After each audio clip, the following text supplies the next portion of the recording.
I will just change the front page. Yeah, everybody, welcome to the webinar tonight.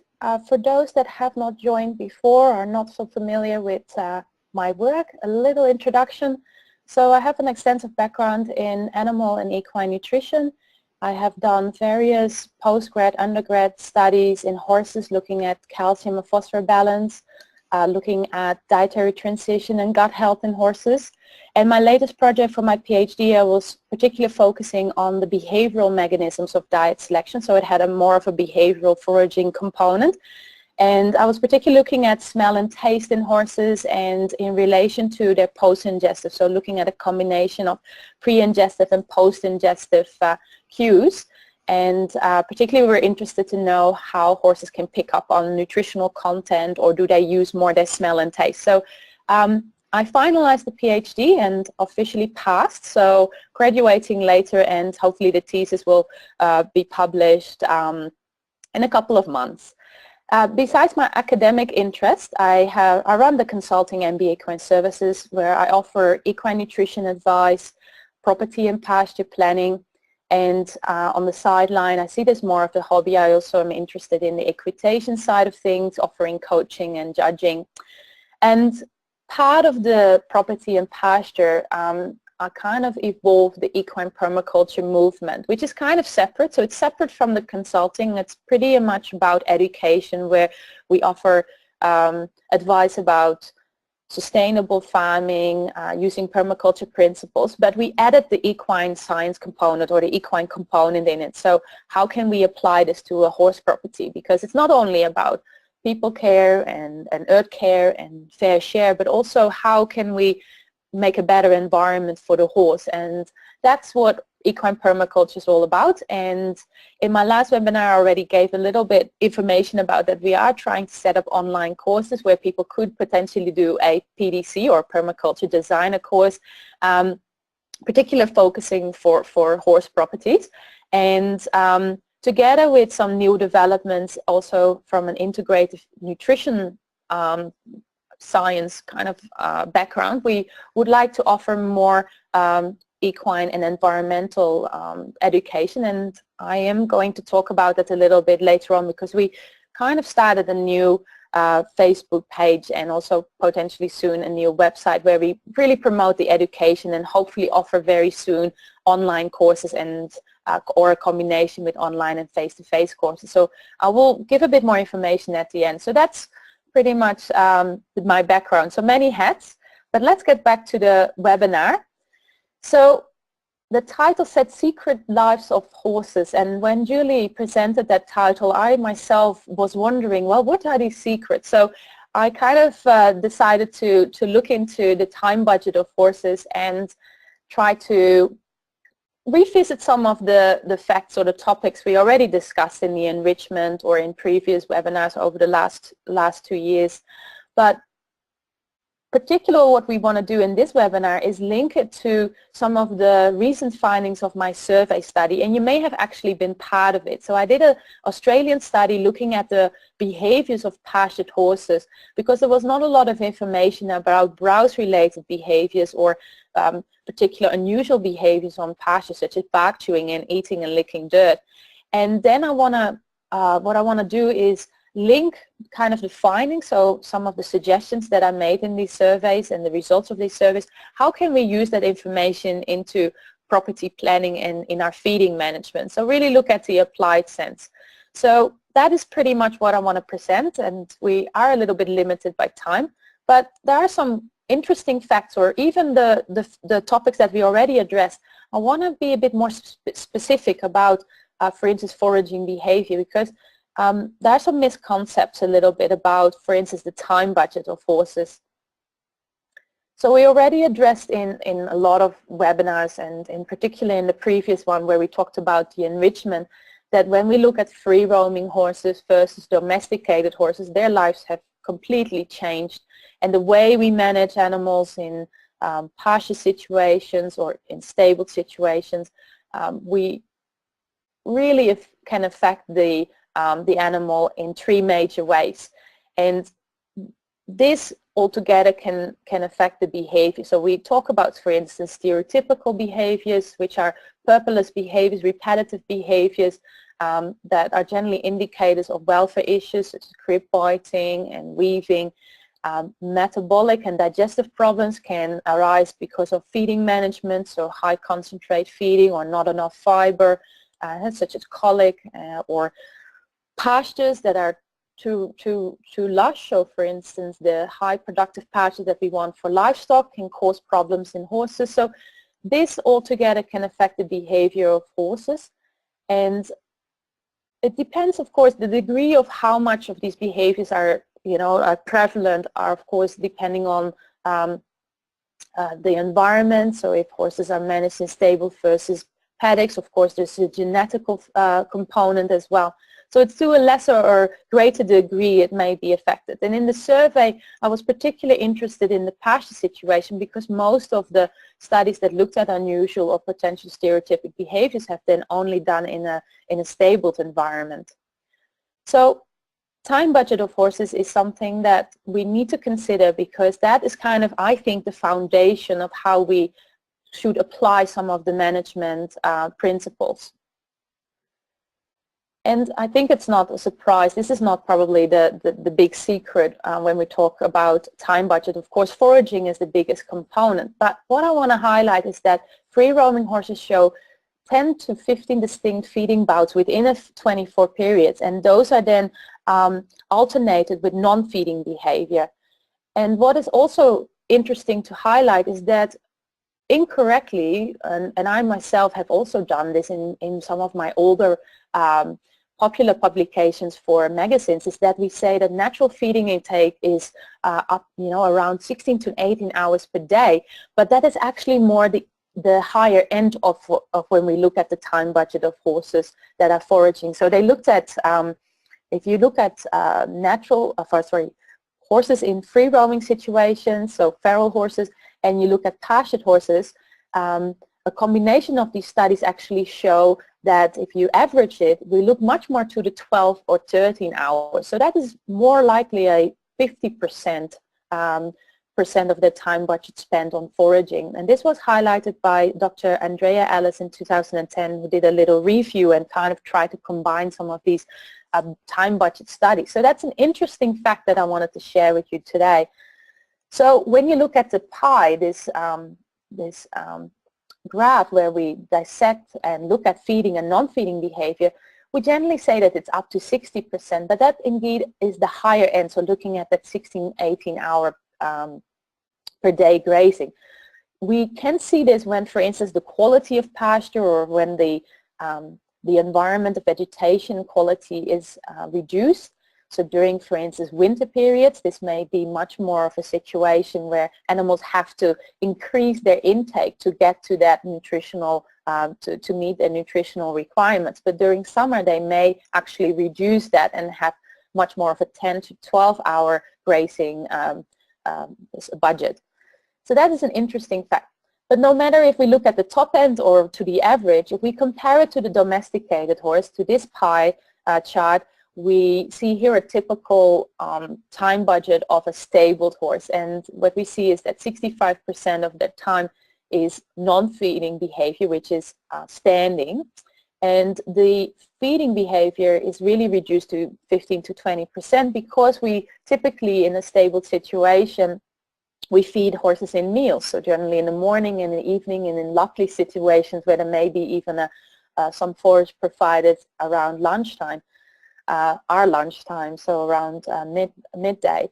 But this is kind of the other end of the spectrum where we have horses in a stable situation, which is much more probably common in the northern hemisphere, but still in some industries, also in Australia, be a quite representable time budget. So it's what we can see is that it's so considerably different. If we then look at, we'll get back to the foraging behavior and dissecting that, but first let's look at the non-feeding behavior. So what do we mean with that? So that's the resting and non-feeding bouts that are generally no more than 3 to 4 hours duration. And that includes laying, standing, so loafing, sleeping, social behavior, mating behavior, and migration. And if we look at this loafing behavior or standing behavior and look at how long or how much do horses actually sleep, it's actually a very small proportion, only 3 hours for adult horses on a 24-hour period. However, that's not in one block. Horses sleep in stages, so in periods each sleep phase is very brief. It's only lasts a few minutes. And so in between the feeding behavior, so those 10 to 15 bouts, we have those resting moments, and in those resting moments a little bit of sleep generally occurs unless a lot of migrating behavior happens. And it depends a bit on the environment, the temperature, how much horses sleep, diet in domestic situation, workload, of course gender. And when we look at the age, so young horses and older horses tend to sleep more frequently than adult horses. So these are of course behaviors that we observe and are part of the time budget, and there's quite a lot of information about the social behavior, and there's some recent publications showing some of the new findings of how animals interact, which was also kind of changed a little bit our view on how much horses forage. So there's quite a lot of social behavior as well, and therefore it also highlights how important it is that when we look at housing animals, in particular in stables, but also in pasture situations, that we need to really take that social component, had a grooming situation, and even there's the different bonds and individual bonds between horses that we have to consider. If we then go back to foraging, because we want to kind of get into my survey looking at domesticated horses, but first have a look at some of the studies that are available looking and dissecting a little bit more what is happening with the foraging. We can look at it in a proportion, so we see horses typically graze on bunch grasses, legumes, herbaceous plants, and that is typically around 90%. And then we have our browse, which is our woody plants, so trees, shrubs, and forbs. And that typically consists 10% of their foraging. So if you look at the total amount they're eating, 90% is grasses and 10% is browse. That is typically how it's been divided as for horses. However, if we look at some of these free-roaming, feral studies, we see that in some places, such as the US and Canada, they have found that horses can browse up to 50% on an annual average, or 44%. So that is pretty much half of their food is browse. They also found this in Europe, but only during the winter, as I already mentioned, when there is a difference in the quality of vegetation, we definitely see potentially this shift to more of a browse diet, and that is very well demonstrated in this UK study. However, when you look on average, it's still kind of a 90 to 10%.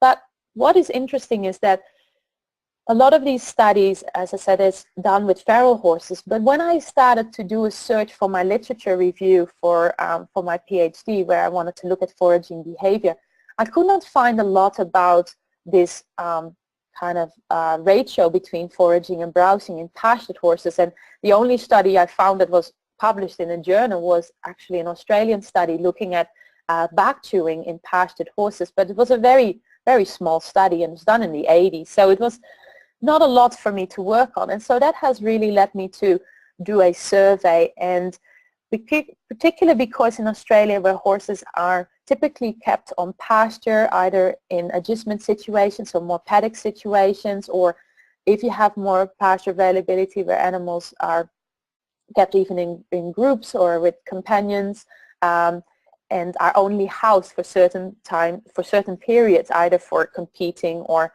also for dietary reasons, or indeed for pasture availability. Still, a lot of horses in Australia are exposed to pasture situation and also bushlands and different types of vegetation. And I was therefore interested to find out how much of these horses in Australia are exposed to browse vegetation and how many horses do actually show this behavior. Because it's kind of an overlooked, I think, an overlooked aspect of feeding management, the need for browse. And what I did is I did a survey and I had 19 questions, and you may actually have been part of it. It will be interesting to hear if you've been participating in the study. I did it in 2012, 2013, but the results have only been officially published in 2015. We had 19 questions in 4 categories, so feeding, pasture, property, browsing, and unusual behaviors. And people were able to give a yes and no response and give the number of horses per question. So that limited me to have a very detailed, get very detailed information per horse. So it was more getting a little bit more quantitative data about, well, how often does it occur, or how many horses show this behavior. And there were generally multiple options that that applied to the care or management that horse owners were able to select. I don't have enough time to go through all the results, but what I'm going to do is show and highlight the major ones that are related more to the property and pasture and the behavioral side. So first of all, we had a reasonably low response rate actually. We had about 500 people that replied back or completed our survey, and they owned a total of 3,082 horses. So all these red dots on the map are all the postcodes from the respondents, and all these nice colors that you see are all the different vegetation types in Australia. And what we see is that we had a quite nice distribution, mainly around the east coast of Australia, but we covered all states, so Tasmania, couple in the Northern Territory, couple in Western Australia, but very centered around the east coast.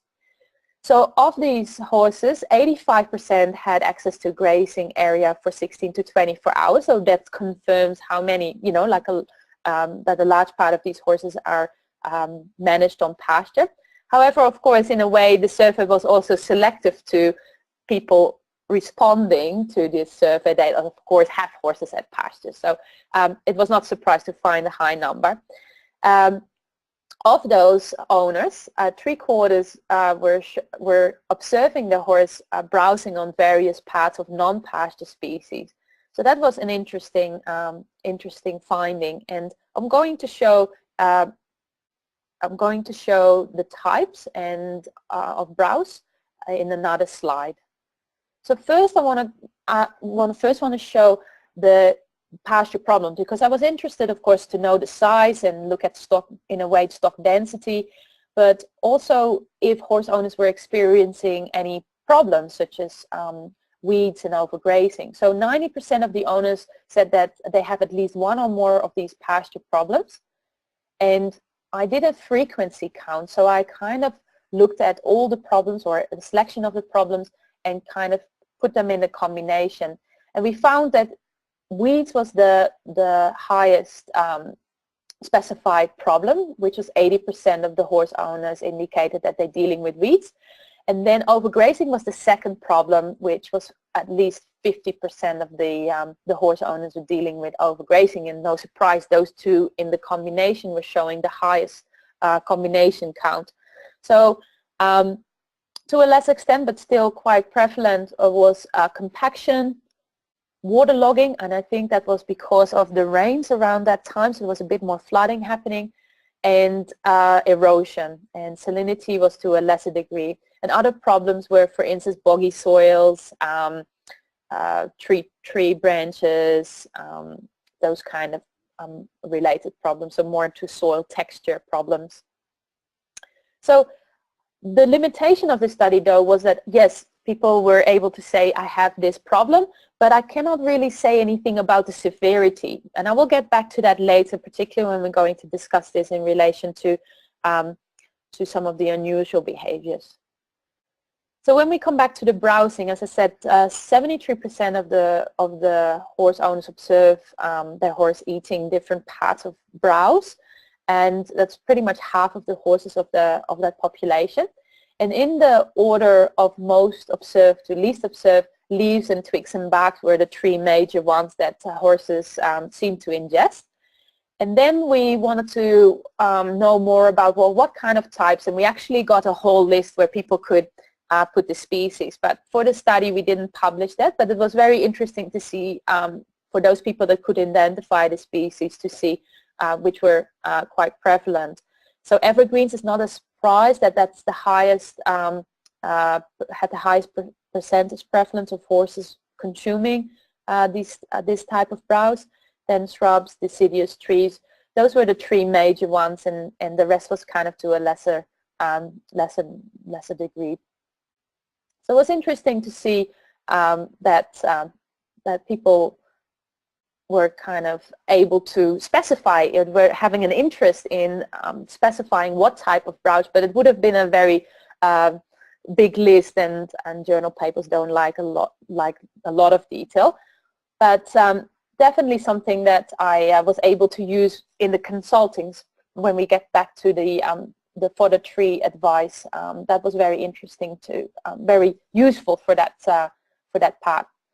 So if we then look at some of the behaviors, so this is maybe where we can talk about the secretive behaviors of horses on pasture, which we probably as horse owners have observed, but nobody has actually published it or actually done a publication on it, is looking at some of these behaviors on pasture. So I would say that these are more specified behaviors, and some of these could be considered natural and others could potentially be considered as stereotypic. But if we look at the behaviors that horse owners were able to select from, bark chewing, eating or licking dirt were the highest, and they were also highest at pasture. So we were able to, we're asking horse owners the circumstances that they would see this behavior most often. So pasture, stable or feeding and other. And bark chewing, eating and licking dirt were the most specified for pasture. And then to a lesser degree, kind of more stereotypic behaviors such as pacing and crib biting. But we did still see some horses, so 13% and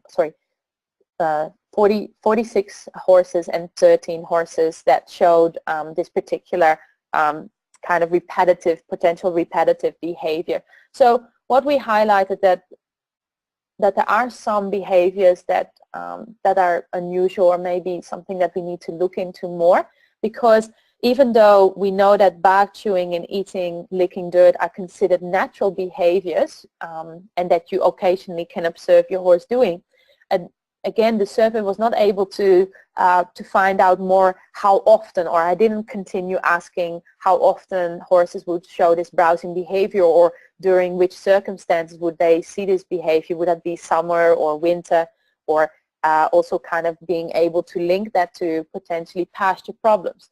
But so an assumption could be made that in a situation where there is enough availability of vegetation and pasture, browsing may be considered natural. But where, for instance, in this picture on the bottom picture, where we see where horses are kept in a area where there's no vegetation and they have the opportunity to only interact with, for instance, bark, then we can get this kind of strip barking situation, or ring barking situation, where they are totally stripped, and we can then assume that potentially this may be like out of boredom, or there's not enough fiber availability, and that could also set up horses to start eating dirt. So if the pastures are very sandy or have a lot of erosion, higher amounts of sand or eating or licking dirt could potentially be observed.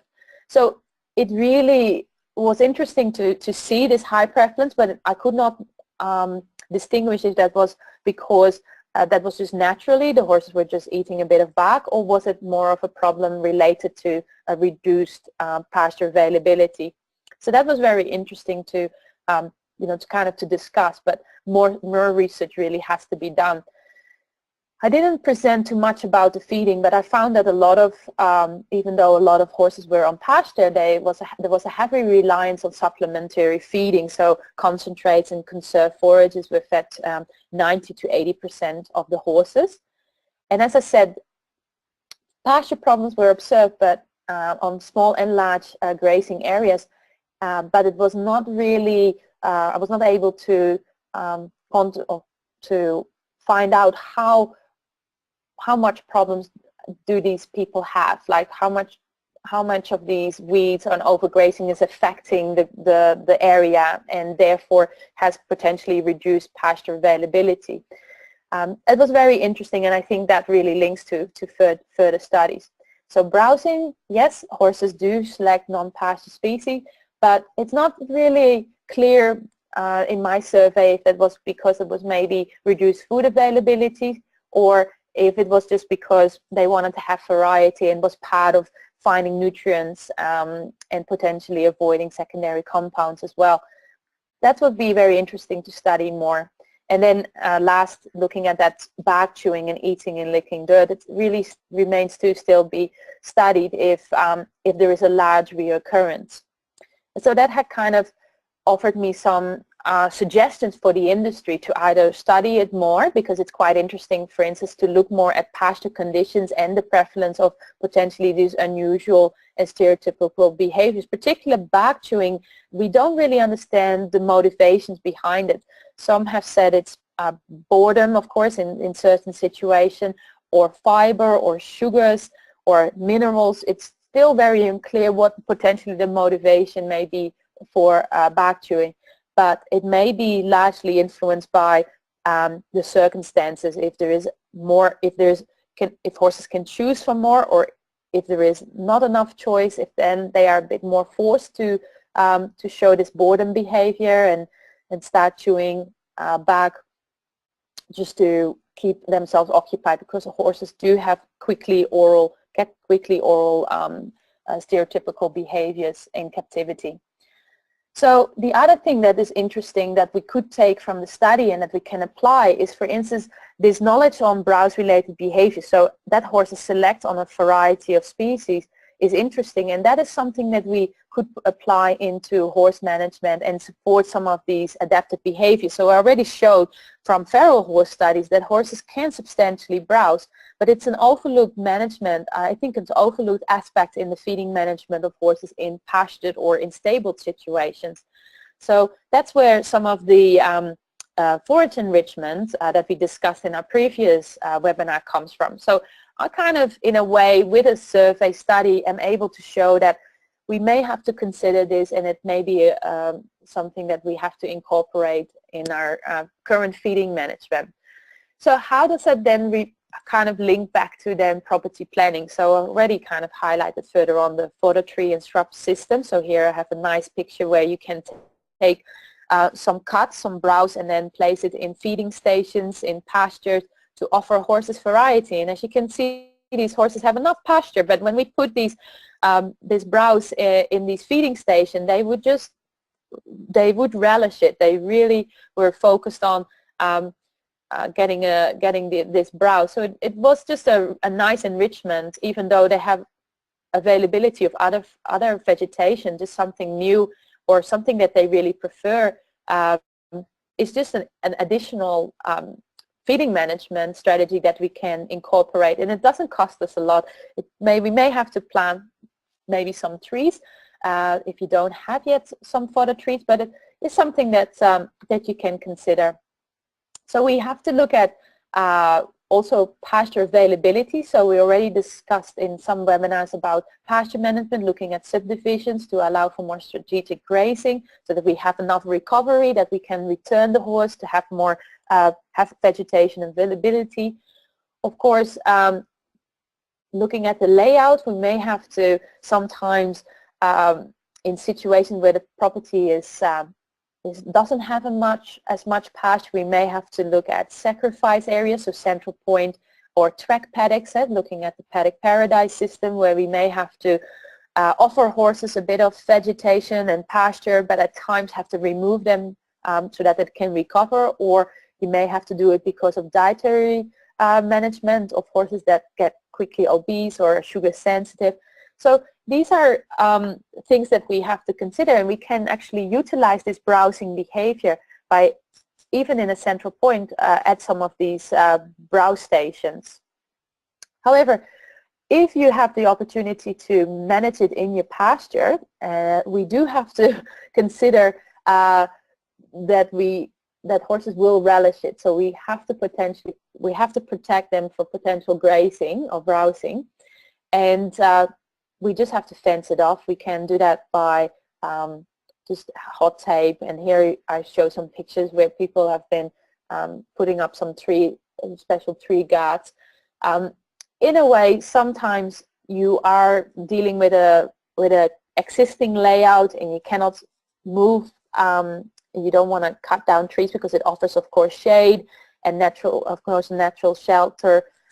So we may have to then just protect the tree, even though the horse may not browse on it.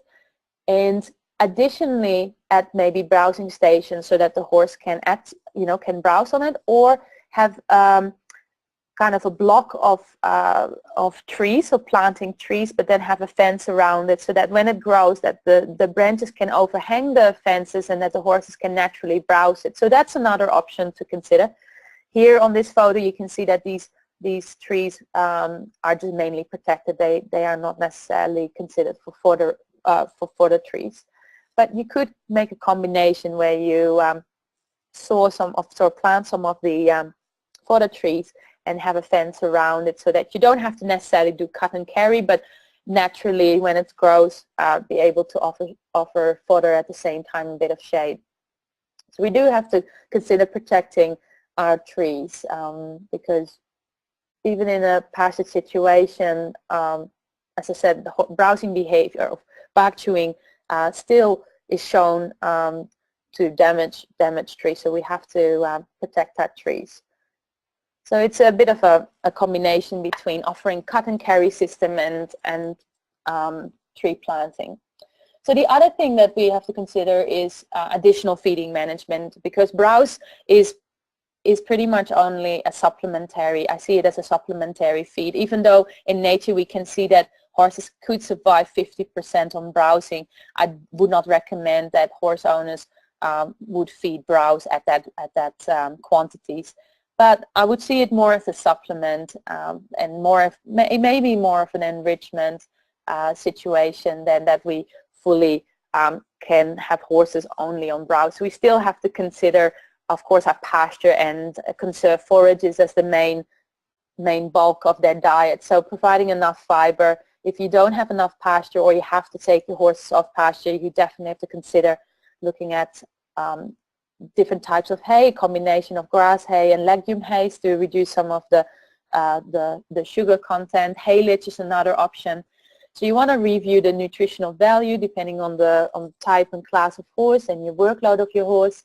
And already discussed in the enrichment webinar, offering more choice, so having multiple forages, so you can maybe offer a legume and a grass hay in separate hay stations, so for instance slow feeding hay nets or feeding stations, so that horses can maybe walk between, so that they graze on the grass a little bit and then going back to the legumes. They will always have their preferred forage. Typically leguminous forages are more preferred due to their taste and high protein. But you see that horses will, even if they don't like their hay as much, they will start moving in between, and that could be another way to kind of keep horses occupied and still offer enough fiber in that way. So enrichment in that way, I think, works best in these in stable situations, and also in like central point systems where there's no ground cover that horses can forage on. So that also studies have shown that. I didn't add it here, but that's the Goodwin, the Borough Goodwin has done a lot of work on looking at multiple forage types in stable environments, and showed this so-called patch foraging behavior, what horses naturally will do in pastures, so grazing, so switching between grazing and browsing, and that's what you kind of are stimulating. And additionally, if in a stable situation, we could add browse fodder if you have the availability, and also adding mineral blocks. As I said, with the licking and eating of dirt, if it's a natural behavior, it may be because of minerals. So you could potentially add a mineral lick block to your pasture or your central point to offer the horse some minerals in that way, so particular salt. So we know that horses have the ability to pick up on a deficiency on salt and crave for salt. So that are things to consider in both stable and pastured situation.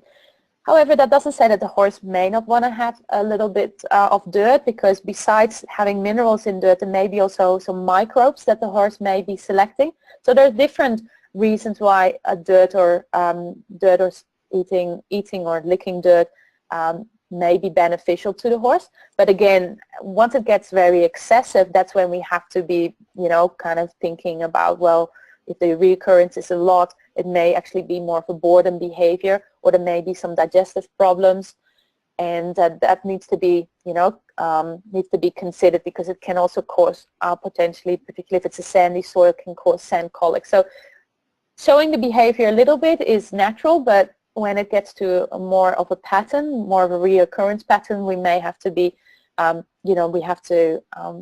investigate and offer maybe some additional, either said lick blocks or more forage for the animal. So we have, Horse SA has a fact sheet where we talk more about some of these summaries on feeding management and pasture management for confinement in their care book for confined horses. So you can go to the website and download that. And that's pretty much it for today. We have the Equine Permaculture book still on a special offer, so if you want to know more about that, it's on the Equine Permaculture website. And there are many more events coming up with Horse SA,